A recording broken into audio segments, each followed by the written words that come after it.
it helped a lot. It was huge test matches for us, just to see where we at. Obviously it's still early on in the year, but I feel like it was just a great opportunity to go out there, play, high-level teams, and put ourselves in the best foot. Do you feel like y'all played up to your standards? I wouldn't say in the Virginia game we did, considering we also lost. But like I said, it was a huge test for us. We're a very young team. We have obviously had some leadership in it, but some of the guys have not been at the level or have the experience, to go against such huge opponents, especially with the Virginia team that's so very much older guys. But for me, I just felt like it was a huge test, most definitely.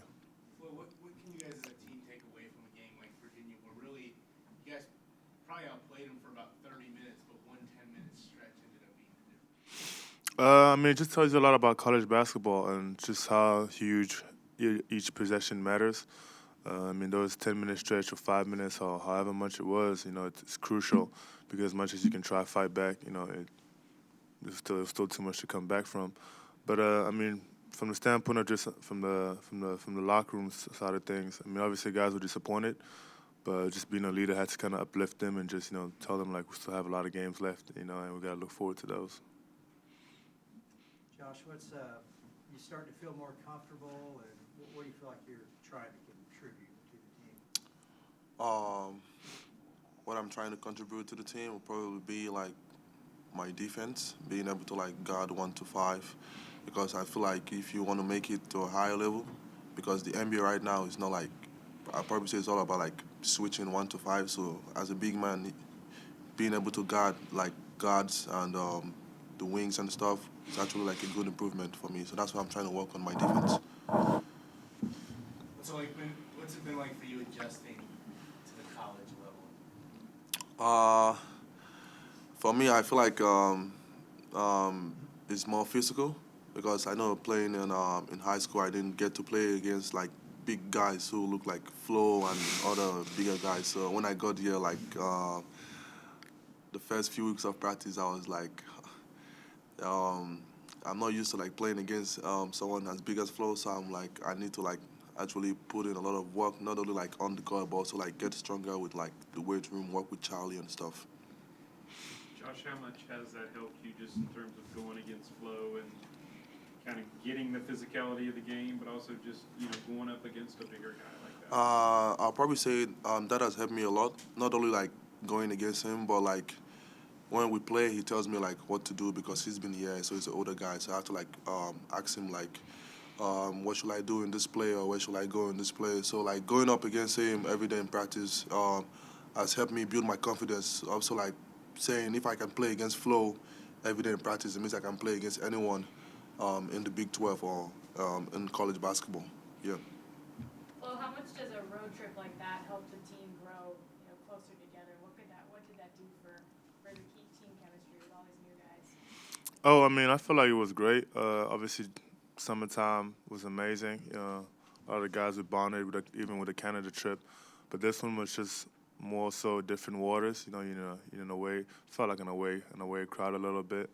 But even the next few games about it being an away crowd, so I feel like it's just gonna bring our team chemistry even more closer. Just telling guys to rely on each other, as we've done since the beginning of the season. So yeah. What do you want to accomplish outside of winning, against McNeese State that'll help you guys kind of get prepared for the road testing of Marquette? We have this mentality 1-0, so we just got to try to go 1-0 every single day. And McNeese State it's a good college. We're going to play against. They play good basketball.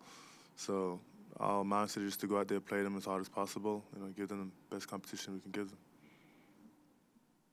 Anything else? All right. Thank you.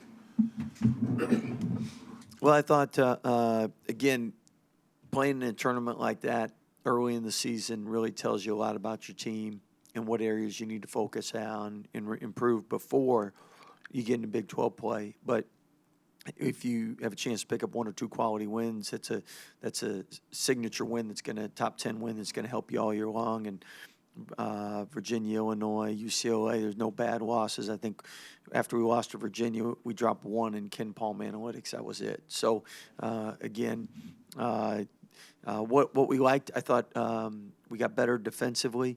I thought we got better defensive rebounding. Offensively, we executed well in stretches. We still had opportunities to stretch games or build on leads in which we got to do better. But early in the year, you got to have something to work on, and definitely areas to get motivated, but at the same time, proud of how the guys finished out there. I think that puts us 11-1 in our last top 10 two-team matchups, which is remarkable how well the guys have done in big games.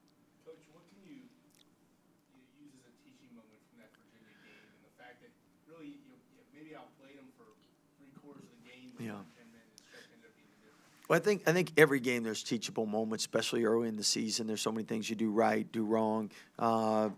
With us, obviously, that 10-minute stretch was huge. You got to play 40-minute games, and we only played 30 minutes that game. So, again, I think there's a lot of good and a lot of bad early in the year, and it's how you process it, how you improve on it. This team so far this year, every area that we've found a concern early on, it was rebounding, and the guys have addressed it. Defensively, last game we were a lot better on the ball, a lot more active, a lot less blow-bys. And hopefully we can continue to improve on those areas. And obviously, playing 40 minutes, no matter who you play, is extremely important. Scott, just having such great depth. Jalen could have a couple off. Yeah. Caleb could step up. That's got to be pretty comforting as a coach. Yeah, definitely. You're going to have injuries. You're going to have illness. People are going to have off games. And how you win is to have guys that can pick up and make up for when guys aren't playing as well. And the one thing you really can't control is if the ball goes in or not. And what we can control is the shots we get and when we take them and how we take them, what we take. But when they're off, it's great to have that depth and balance, and someone else's on night. And LJ, Player of the Week, really played well and did a lot of great things. But then you got to thank his teammates for getting him open. I mean, Flo had some great screens in there to allow that, Josh. Again, team basketball and having guys pick up for guys when they're not shooting well is important. What are you seeing from Adam right now? I mean, we're seeing what's happening on the court, but just off of it, I mean, how much is he leading the other guys and things like that? Yeah, so Adam's somebody that has been in the program for a while. He's played with some great guards, and now it's his turn to be the experienced one. One thing about Adam is he's really selfless, really cares about the team, and he has a great feel for, hey, we need to get this player a shot. We need to run this play for so-and-so. Does a great job moving the ball, pitching ahead, and he's getting a bigger and bigger voice on the defensive end. So it's easy to follow guys that care more about the team than themselves, and Adam's one of those guys. How do you think Keontae's been progressing in terms of catching up with the speed of the college game? 'Cause Yeah. Still at times there's a little bit of a turnover issue with him. For the most part, he seems to be. Well, I think for all freshmen, especially when you play top 20 teams, it's such a different gap than in previous years because of the transfer portal. More 5th and 6th year guys than you've ever had. So the analogy would be an 18-year-old playing against a 13-year-old.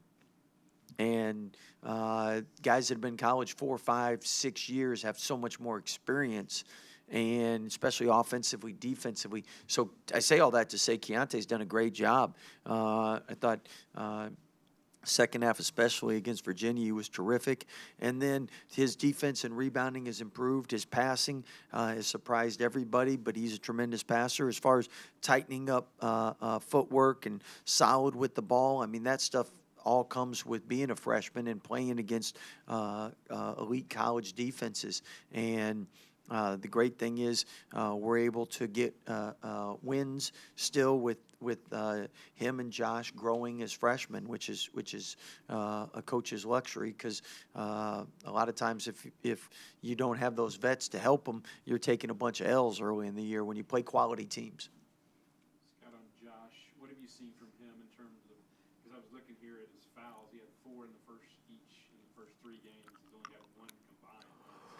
Well, and then I think adjusting to the officials, college officials, and it's a different game. I mean, officials in college, especially in the Big 12, been doing this for a long time, and they're good at catching travels and things that are fouls, and our players will continue to adjust and get used to that. As normally we play top 10 teams, but you probably don't play 2 of them before Thanksgiving, and Virginia's ranked 5th and deservedly so. But when you return 91% of your scoring, and when you've gone on a foreign trip, and then you're extremely motivated, that makes you a great team, especially Hall of Fame coach like Tony Bennett, and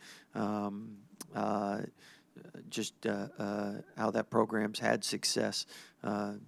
As I said, told our guys before we went into that game, they've won 7 ACC conference or conference tournament championships, and Duke won 3, and North Carolina's won 4 in the last 10 years. So, I mean, when you're playing those kind of teams that are experienced early on, it's tough. Seems like Dale has really developed his all-around game. Yeah, Dale's done a tremendous job going back to last year. Last year was the year he was going to come in and really just learn, and got thrown in the fire, and defensively, and his ability to get to the paint and create for others and finish at the rim. That's something that our team needs, and he's good at. You mentioned LJ getting the Player of the Week honor. I mean, I know it's early, but just how happy are you for him to see him out there playing how he is right now? Well, definitely happy to see him out there, number one. And then number two, it's great that he's having success. LJ's worked really hard on his game, and obviously it was hard last year with the injuries he battled. But really excited for him and the growth that he's shown. And it's not just shooting the 3; it's getting to the cup, and his float game. But he's also rebounding, and he's defending better than he's done. And that's equally important, if not more important, to winning. Can you get the screaming kids to come back tomorrow afternoon? They'll probably want to be home playing Fortnite by 3, so I don't know. Thank you, guys. Appreciate it.